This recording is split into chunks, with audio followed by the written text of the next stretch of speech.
통장을 확인했을 때 저는 숨이 멈췄습니다. 잔액 0원. 평생 모은 돈이 한순간에 사라졌습니다. 아내의 수술비, 아들의 빚, 제 자존심까지 전부. 여보, 병원비 준비됐지? 아내가 물었습니다. 저는 거짓말을 했습니다. 응. 그날 밤 저희 집은 소리 없는 장례식장이 됐습니다. 저는 피해자였습니다. 그런데 다른 피해자는 저를 사기꾼이라 불렀습니다. 당신이 내 돈 가져간 거 아니에요? 하루 만에 저는 2번 죽었습니다. 이 이야기가 궁금하시다면 잠깐 구독 버튼을 눌러주세요. 평범한 사람들의 숨겨진 비극을 매일 전해드리고 있습니다. 이제 처음부터 말씀드리겠습니다. 모든 게 무너지기 전 저는 그저 평범한 사람이었습니다. 저는 그냥 청소부입니다. 새벽 4시 알람이 울리면 저는 일어납니다. 옆에서 자는 아내 미선의 얼굴을 보면 매일 미안한 마음이 듭니다. 인공관절 수술을 받아야 하는데 걸을 때마다 아파하는 모습을 보면 제 가슴이 찢어집니다. 여보, 괜찮아. 나 좀 더 참을 수 있어. 미선은 늘 이렇게 말합니다. 웃으면서요. 하지만 저는 압니다. 그게 웃음이 아니라 체념이라는 걸. 냉장고에는 메모가 붙어 있습니다. 수술 예약 마이너스 다음 달 15일. 미선이 적어놓은 글씨가 떨려 있습니다. 저는 그 메모를 볼 때마다 고개를 돌립니다. 새벽 5시 저는 아파트 단지 청소를 시작합니다. 쓰레기 봉투를 들고 낙엽을 쓸고 계단을 닦습니다. 허리가 아픕니다. 무릎도 시립니다. 하지만 멈출 수 없습니다. 아저씨 수고하세요. 지나가는 젊은 사람이 인사합니다. 저는 고개를 숙입니다. 고맙기도 하고 부끄럽기도 합니다. 69. 이 나이에 남의 쓰레기를 치우며 산다는 게 자존심 상하지 않냐고요? 상하죠. 많이요. 하지만 선택지가 없습니다. 제 통장에는 연금이 들어옵니다. 한 달에 50만 원. 그런데 그중 절반은 아들 준호 때문에 생긴 빚을 갚는 데 나갑니다. 준호는 사업에 실패했습니다. 제 이름을 보증인으로 올렸고 빚은 제 몫이 됐습니다. 아빠, 죄송해요. 제가 정말. 준호는 울면서 사과했습니다. 저는 아들 앞에서 화를 낼 수 없었습니다. 괜찮다. 아빠가 해결할게. 그렇게 말했지만 해결할 방법이 없었습니다. 청소 일로 버는 돈은 한 달에 70만 원. 연금에서 남은 돈과 합쳐도 100만 원이 조금 넘습니다. 집세, 전기요금, 수도요금, 병원비를 내고 나면 손에 남는 건 거의 없습니다. 미선의 수술비는 250만 원. 저는 매일 계산기를 두드렸습니다. 어떻게든 돈을 모아 보려고요. 하지만 숫자는 냉정했습니다. 여보, 수술 미룰까? 아니야. 절대 안 돼. 저는 단호하게 말했지만 속으로는 무너지고 있었습니다. 그러던 어느 날 저는 결심했습니다. 제게 남은 게 하나 있었습니다. 젊었을 때부터 모은 LP판과 빈티지 오디오 앰프, 음악을 듣는 게 제 유일한 낙이었습니다. 밤에 혼자 이어폰을 끼고 재즈를 들을 때만 저는 숨을 쉴 수 있었습니다. 하지만 이제는 그것도 포기해야 할 때였습니다. 이걸 팔면 수술비는 마련할 수 있어. 저는 LP판을 쓰다듬었습니다. 손때 묻은 재킷, 긁힌 표면, 제 인생의 흔적들이었습니다. 미선은 몰랐습니다. 제가 이걸 팔려고 한다는 걸. 알면 반대할 게 뻔했으니까요. 저는 혼자 결정했습니다. 늘 그래왔듯이. 저는 중고거래 앱을 깔았습니다. 중고장터라는 이름이었습니다. 동네 사람들이 다 쓴다던데. 휴대폰 화면을 보며 중얼거렸습니다. 글자가 작아서 눈을 찡그려야 했지만 천천히 따라 했습니다. 회원가입, 동네 인증, 프로필 설정. 젊은 사람들에겐 쉬운 일이겠지만 저에겐 모든 게 낯설었습니다. 저는 LP판과 앰프 사진을 찍었습니다. 손이 떨려서 몇 번이나 다시 찍어야 했습니다. 빛이 너무 어둡다. 각도가 이상하다. 준호가 옆에 있었다면 도와줬을 텐데 이건 비밀로 해야 했습니다. 가격은 얼마로 해야 할까요? 인터넷으로 검색해 봤습니다. 비슷한 제품들이 200만 원에서 300만 원 사이에 거래되고 있었습니다. 저는 200만 원으로 정했습니다. 너무 비싸면 안 팔릴 것 같았으니까요. 제목을 입력했습니다. 빈티지 오디오 앰프와 LP판 세트 판매합니다. 직거래만 합니다. 택배는 어려워요. 상태 좋습니다. 조심히 다뤄주실 분께 팔고 싶습니다. 조심히 다뤄주실 분. 그 한마디가 중요했습니다. 이건 단순한 물건이 아니었으니까요.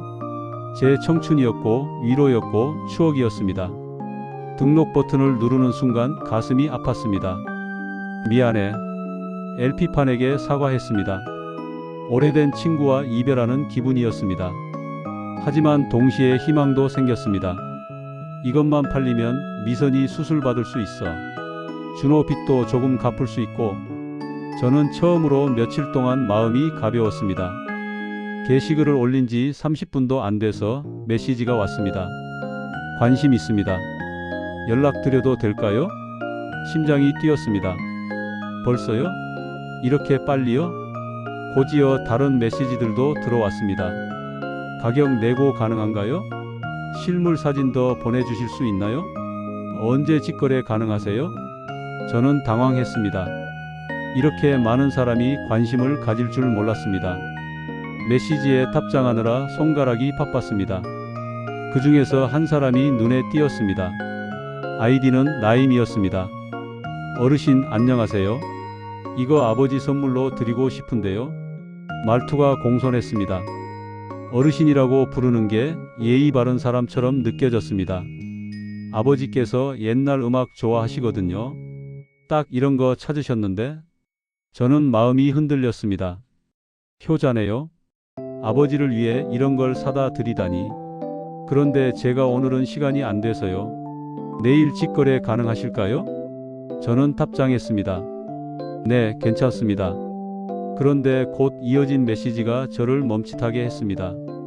어르신 혹시 제가 보증금 먼저 넣어드리면 안 될까요? 다른 사람한테 팔릴까봐 걱정돼서요. 200만 원 중에 180만 원 먼저 드리고 내일 만나서 나머지 20만 원 드릴게요. 보증금? 저는 잠시 고민했습니다. 이게 맞나? 이렇게 하는 게 정상인가? 하지만 생각해보니 말이 됐습니다. 보증금을 그만큼 걸고 사기를 치겠어요? 180만 원이면 큰 돈인데. 어르신, 제가 진심이라는 걸 보여드리고 싶어서요. 입금하면 확인해 주세요. 저는 고개를 끄덕였습니다. 알겠습니다. 그럼 내일 뵙죠. 잠시 후 휴대폰에 알림이 떴습니다. 입금 180만 원. 저는 통장을 확인했습니다. 정말로 돈이 들어와 있었습니다. 그 순간 저는 살아있다고 느꼈습니다. 가슴이 뛰었습니다. 미선의 얼굴이 떠올랐습니다. 여보, 됐어. 수술할 수 있어. 저는 혼자 중얼거렸습니다. 눈물이 날 것 같았습니다. 하지만 저는 몰랐습니다. 그게 시작이었다는 걸. 다음 날 오후 라임에게서 메시지가 왔습니다. 어르신, 죄송한데 제가 오늘 갑자기 일이 생겨서요. 대신 제 친구가 가서 가져가도 될까요? 제가 이미 돈 드렸으니까 괜찮으시죠? 저는 잠깐 망설였습니다. 본인이 오는 게 아니라고. 하지만 이미 180만 원을 받았습니다. 돈은 제 통장에 들어와 있었습니다. 친구가 대신 온다고 해서 문제될 게 뭐가 있을까요? 네, 괜찮습니다. 오후 3시쯤 초인종이 울렸습니다. 문을 열자 30대 초반쯤 되는 젊은 남자가 서 있었습니다. 깔끔한 점퍼를 입고 웃고 있었습니다. 어르신 안녕하세요. 라임 친구입니다. 목소리가 밝았습니다. 저는 안심했습니다. 어서 오세요. 여기 있습니다. 저는 거실로 안내했습니다. LP판과 앰프는 깨끗이 닦아서 준비해뒀습니다. 남자는 앰프를 이리저리 살펴봤습니다. 오, 상태 정말 좋네요. 아저씨 관리 잘하셨어요. 감사합니다. 아끼던 물건이라서요. 남자는 고개를 끄덕였습니다. LP판들도 하나씩 확인했습니다. 이거 다 가져가도 되죠? 네, 전부 드리는 겁니다. 남자는 앰프를 들어 올렸습니다. 생각보다 무거웠는지 조금 힘들어했습니다. 잠깐만요, 어르신.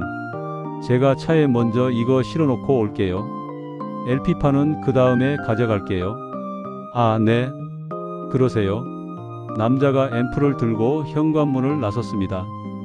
저는 LP판들을 정리하며 기다렸습니다. 5분이 지났습니다. 10분이 지났습니다. 저는 이상하다고 느꼈습니다. 차까지 왔다 가는데 이렇게 오래 걸리나? 현관문을 열고 복도를 내다봤습니다. 아무도 없었습니다. 엘리베이터를 타고 1층으로 내려갔습니다. 주차장을 둘러봤습니다. 남자는 보이지 않았습니다. 심장이 빠르게 뛰기 시작했습니다. 저는 다시 집으로 올라와 휴대폰을 꺼냈습니다. 라임에게 메시지를 보냈습니다. 친구분이 앰프만 가져가고 연락이 안 됩니다. 답장이 없었습니다. 전화를 걸었습니다. 연결되지 않았습니다. 저는 손이 떨렸습니다. 설마. 그때 낯선 번호로 전화가 걸려왔습니다. 저는 황급히 받았습니다. 여보세요? 혹시 서정우 씨 맞으세요? 여자 목소리였습니다. 떨리는 목소리. 네, 그런데요. 저기요. 제가 중고장터에서 빈티지 앰프 산 사람인데요. 저는 멈칫했습니다. 네? 무슨 말씀이세요? 제가 어제 판매자분이랑 문자로 연락했어요. 계좌번호 받아서 180만 원 입금했고요. 택배로 보내준다고 했는데 연락이 끊겼어요. 머리가 하얘졌습니다. 저기요. 제가 판매자예요. 그런데 방금 다른 사람이 와서 물건을 가져갔어요. 네? 그럼 제가 보낸 돈은요? 제 통장에 들어왔습니다. 침묵이 흘렀습니다. 여자가 떨리는 목소리로 말했습니다. 그럼 저도 당한 거예요? 그리고 당신은? 말이 끊겼습니다. 하지만 저는 알았습니다. 그녀가 뭘 생각하는지. 저는 사기꾼처럼 보였습니다. 돈을 받고 물건을 안 준 사람처럼. 아닙니다. 저도 피해자예요. 저도 당한 겁니다. 어떻게 믿어요? 제 돈 180만 원이 당신 통장에 들어가 있잖아요.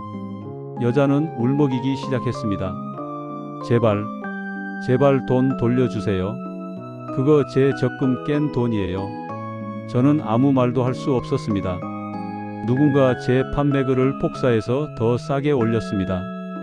그 사람이 여자에게 제 계좌번호를 알려줬습니다. 여자는 제게 돈을 보냈고 저는 그게 보증금인 줄 알았습니다. 그리고 다른 사람이 와서 물건을 가져갔습니다. 저는 피해자였지만 동시에 다른 피해자의 돈을 받은 사람이 됐습니다. 전화를 끊은 후 저는 바닥에 주저앉았습니다. 앰프는 사라졌습니다. 돈도 제 돈이 아니었습니다. 그리고 이제 저는 누군가를 속인 사람처럼 보였습니다. 저는 어떻게 된 건지 이해할 수 없었습니다. 머리가 복잡했습니다. 하지만 악몽은 이제 막 시작이었습니다. 그날 밤 저는 잠을 이룰 수 없었습니다. 어떻게 해야 할까요? 경찰에 신고해야 하나? 그런데 그 여자는 저를 믿을까요? 통장에 들어온 180만 원. 그게 제 돈이 아니라는 게 너무 억울했습니다. 밤 11시쯤 휴대폰에 문자가 왔습니다. 금융보안센터 고객님 계좌가 보이스피싱 연루로 거래 정지 예정. 즉시 연락 바랍니다. 파란색 링크와 함께 상담 번호가 적혀 있었습니다. 저는 식은땀이 났습니다. 계좌가 정지된다고요? 그럼 연금도 못 받는 거 아닌가요? 손이 떨렸습니다. 링크를 눌러야 하나? 전화를 해야 하나? 저는 상담 번호로 전화를 걸었습니다. 네, 금융보안센터입니다. 남자 목소리가 들렸습니다. 차분하고 전문적인 느낌이었습니다. 저기요. 문자를 받았는데 제 계좌가 정지된다고. 고객님 성함과 생년월일 말씀해 주시겠습니까? 저는 제 정보를 말했습니다. 남자는 잠시 후 말했습니다. 서정우 고객님 확인됩니다. 지금 고객님 계좌로 의심 자금이 입금됐습니다. 180만 원이죠? 네, 맞습니다. 그게 중고거래 때문에. 네, 고객님. 그 돈이 문제입니다. 보이스피싱 조직이 고객님 계좌를 이용한 거예요. 고객님이 모르고 범죄에 연루된 상황입니다. 가슴이 철렁했습니다. 제가 범죄자가 되는 건가요? 아니요, 지금 조치하면 괜찮습니다. 하지만 지금 안전조치를 안 하시면 통장뿐 아니라 다른 금융거래도 전부 막힐 수 있어요. 연금 수령도 안 되고요. 어떻게 해야 하나요? 지금부터 안내해 드릴 앱을 설치하시고 본인 확인만 하시면 됩니다. 그리고 중요한 게 있습니다. 남자의 목소리가 낮아졌습니다. 가족에게는 절대 말씀하지 마세요. 범죄 조직이 가족을 사칭해서 연락할 수 있습니다. 고객님 가족 정보도 이미 유출됐을 가능성이 큽니다. 가족에게 말하지 마라. 그 말이 제 입을 막았습니다.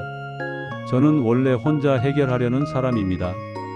그 습관을 그 사람이 정확히 알고 있는 것 같았습니다. 알겠습니다. 지금 문자로 링크 보내드릴게요. 그거 누르시면 앱이 설치됩니다. 이름은 보안 인증이에요. 곧 문자가 왔습니다. 저는 링크를 눌렀습니다. 화면에 뭔가가 깔리기 시작했습니다. 로고도 은행처럼 보였습니다. 설치되셨죠? 네. 이제 앱을 실행하시고 화면에 나오는 숫자 6자리를 읽어주세요. 저는 화면을 봤습니다. 숫자가 보였습니다. 347286. 좋습니다. 이제 본인 확인이 완료됐습니다. 지금부터 고객님 계좌를 안전계좌로 임시 이전합니다. 저는 무슨 말인지 잘 이해하지 못했습니다. 하지만 안전이라는 단어에 안심했습니다. 이제 고객님 휴대폰에 문자가 몇 개 올 겁니다. 이체 확인 문자인데요. 확인 버튼만 눌러주시면 됩니다. 네. 곧 문자가 왔습니다. 은행에서 온 것처럼 보였습니다. 이체 승인 요청 마이너스 확인 버튼을 눌러주세요. 저는 확인을 눌렀습니다. 또 문자가 왔습니다. 또 눌렀습니다. 3번, 4번, 5번. 제 손가락은 기계처럼 움직였습니다. 남자는 계속 안심시켰습니다. 좋습니다. 거의 끝났습니다. 고객님, 조금만 더 하시면 완전히 안전해집니다. 휴대폰 화면이 이상하게 느려졌습니다. 마치 누군가 제 휴대폰을 조종하는 것 같았습니다. 하지만 저는 의심하지 않았습니다. 금융보안센터라고 했으니까요. 제 계좌를 지키는 거니까요. 새벽 2시가 넘어서야 남자가 말했습니다. 고객님, 이제 안전합니다. 조치가 완료됐어요. 내일 아침에 은행 가셔서 확인하시면 됩니다. 오늘은 푹 쉬세요. 감사합니다. 전화를 끊었습니다. 저는 침대에 누웠습니다. 하지만 가슴이 계속 두근거렸습니다. 안전하다는 말이 왜 이렇게 불안하게 들렸을까요? 저는 그날 밤 악몽을 꿨습니다. 통장이 텅 비는 꿈을. 그리고 그 악몽은 현실이 됐습니다. 다음 날 아침 저는 눈을 뜨자마자 휴대폰을 켰습니다. 은행 앱을 실행했습니다. 손이 떨렸습니다. 잔액을 확인하는 순간 세상이 멈췄습니다. 0원. 숫자가 잘못 나온 건가 싶어서 다시 로그인했습니다. 똑같았습니다. 적금도 예금도 모든 게 사라져 있었습니다. 거래 내역을 봤습니다. 어젯밤 새벽 1시부터 2시 사이에 계속 이체가 나갔습니다. 이체 50만원, 이체 70만원, 적금 해지 120만원, 보험담보대출 실행 100만원. 제가 확인 버튼을 눌렀던 그 순간들이었습니다. 저는 화장실로 달려가 토했습니다. 여보, 괜찮아? 미선이 문을 두드렸습니다. 응, 괜찮아. 거짓말이었습니다. 아무것도 괜찮지 않았습니다. 거울을 봤습니다. 제 얼굴이 흑빛이었습니다. 부엌으로 나왔습니다. 미선이 아침을 차리고 있었습니다. 냉장고에 붙은 메모가 보였습니다. 수술 예약 마이너스 다음 달 15일. 눈을 감았습니다. 여보, 밥 먹어. 응. 밥을 먹는 척했지만 목으로 넘어가지 않았습니다. 미선이 조심스럽게 물었습니다. 여보, 병원비 준비됐지? 제 손이 멈췄습니다. 응. 또 거짓말을 했습니다. 다행이다. 나 요즘 너무 아파서 걷는 것도 힘들어. 미선이 웃었습니다. 고마운 표정으로. 저는 그 웃음을 볼 수 없었습니다. 나 좀 나갔다 올게. 저는 집을 나왔습니다. 어디로 가는지도 모르고 걸었습니다. 공원 벤치에 앉았습니다. 평생 모은 돈이었습니다. 한 푼, 두 푼 모았던 돈. 미선의 수술비, 준호의 빚, 저희의 노후. 전부 사라졌습니다. 하루 만에 저는 은행 고객센터에 전화했습니다. 저 어젯밤에 이체가 계속 나갔는데요. 제가 한 게 아니에요. 상담원이 말했습니다. 고객님, 확인해보니 본인 인증으로 진행된 거래입니다. 혹시 어젯밤에 앱 설치하신 적 있으세요? 네. 금융보안센터에서. 상담원의 목소리가 침울해졌습니다. 고객님, 그건 저희가 하는 게 아닙니다. 원격 제어 앱일 가능성이 큽니다. 사기를 당하신 것 같습니다. 전화기를 떨어뜨릴 뻔했습니다. 그럼 제 돈은? 경찰에 신고하셔야 합니다. 하지만 이미 여러 계좌로 분산됐을 가능성이 높습니다. 저는 경찰서로 갔습니다. 진술서를 썼습니다. 손이 떨려서 글씨가 흔들렸습니다. 담당 형사가 고개를 저었습니다. 어르신, 이미 돈은 해외로 빠져나갔을 겁니다. 찾기 힘들어요. 그럼 제 돈은? 평생 모은 돈인데. 형사는 아무 말도 하지 못했습니다. 그 표정이 모든 걸 말해줬습니다. 집으로 돌아왔을 때 준호가 와 있었습니다. 아빠, 왜 이렇게 얼굴이 안 좋아? 어디 아파? 저는 아들 얼굴을 보자 무너졌습니다. 준호야, 왜? 무슨 일 있어? 아빠가 말이 나오지 않았습니다. 다 날렸어. 돈 전부. 준호의 얼굴이 굳었습니다. 뭐라고? 저는 모든 걸 말했습니다. 중고거래 사기, 보이스피싱, 텅 빈 통장. 준호는 한참을 말이 없었습니다. 그러다 벽을 쳤습니다. 아빠, 왜 나한테 말 안 했어? 왜? 미안하다. 혼자 해결하려고. 혼자 해결? 이게 해결이야? 준호가 소리쳤습니다. 하지만 곧 무릎을 꿇었습니다. 내 잘못이야. 내가 빚만 안 졌어도. 아빠가 이런 일을. 미선이 거실로 나왔습니다. 무슨 일이야? 왜 이래? 저는 고개를 들 수 없었습니다. 준호가 대신 말했습니다.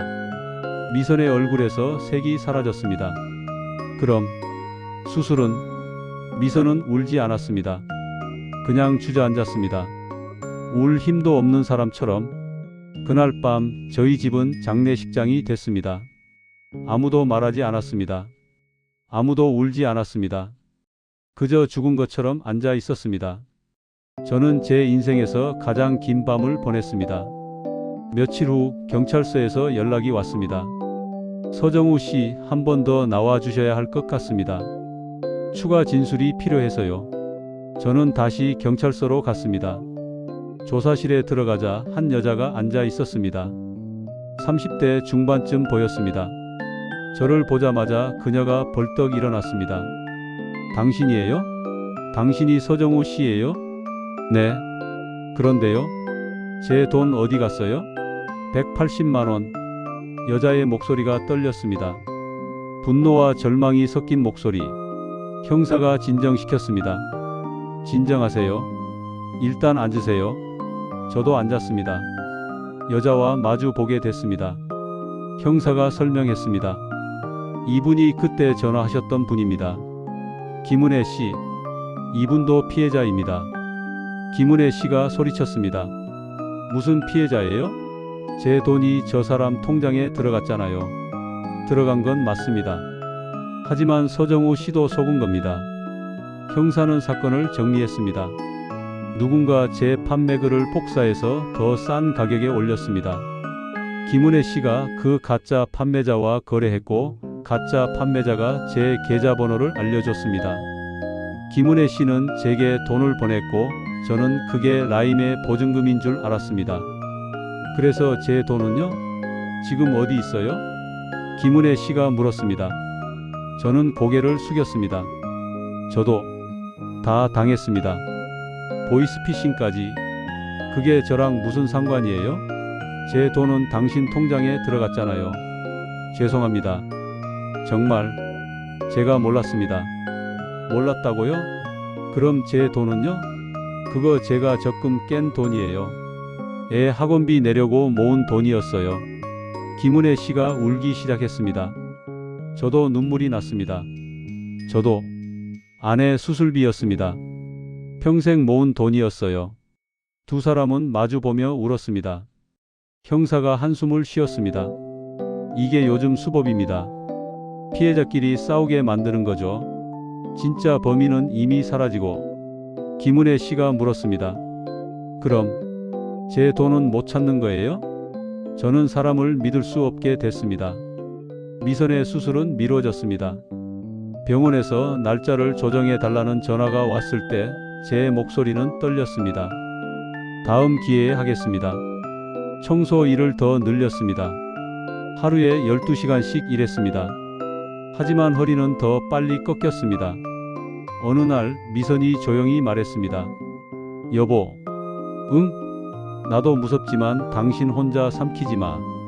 우리 같이 버티자. 그 말에 저는 처음으로 깨달았습니다. 사기꾼들이 원하는 건 돈만이 아니라 제가 혼자가 되는 것이라는 걸.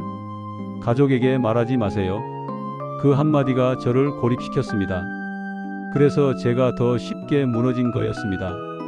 며칠 후 준호가 말했습니다. 아빠, 우리 이 이야기 다른 사람들한테 해야 할 것 같아. 뭐? 숨기면 또 누가 당해? 우리처럼.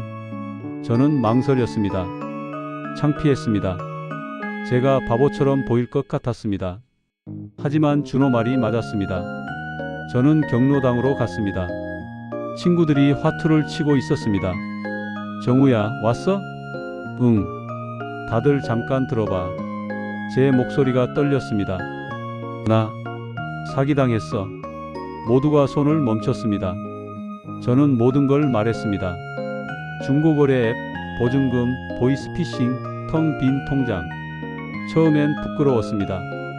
하지만 말하면서 점점 힘이 생겼습니다. 보증금이 들어와도 절대 믿지 마.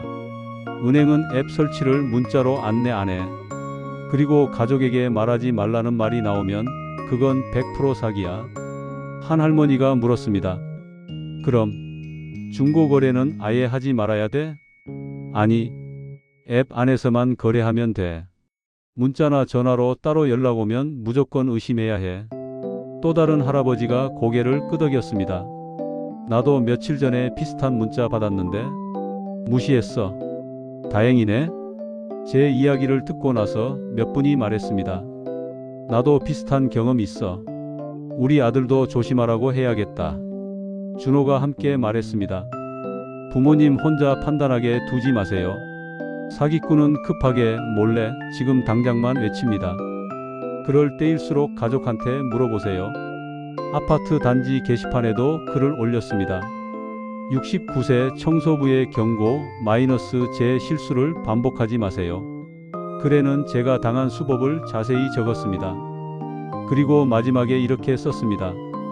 저는 평생 조심하며 살았습니다. 그런데 하루 만에 모든 걸 잃었습니다.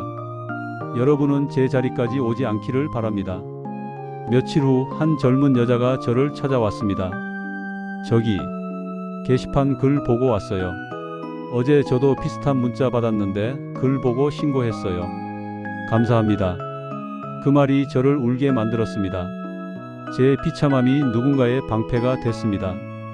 그날 밤 미선이 말했습니다. 여보, 나 수술 조금 더 기다릴. 우리 천천히 다시 모으자. 미안해. 아니야. 우리 이겨낸 거야. 같이. 저는 아직도 통장을 보면 속이 울렁거립니다. 미선의 수술은 여전히 숙제입니다. 청소 일은 계속해야 합니다. 하지만 딱 하나는 남았습니다. 다시는 혼자 결정하지 않겠다는 약속. 이제 저는 어떤 링크도 누르기 전에 준호에게 보여줍니다. 어떤 전화도 받기 전에 공식 번호로 다시 걸겠습니다라고 말합니다. 그리고 거래는 반드시 앱 안에서만 합니다. 제가 겪은 비참함이 누군가의 교훈이 된다면 이 굴욕도 의미가 있습니다. 저는 서정우입니다. 69살 청소부. 늙어서 속은 사람이 아니라 늙어서도 배워야 했던 사람입니다. 그리고 이 이야기를 듣는 당신만큼은 제발 제 자리까지 오지 않기를 바랍니다. 보증금도 금융보안센터도 가족에게 말하지 말라는 말도 모두 거짓입니다.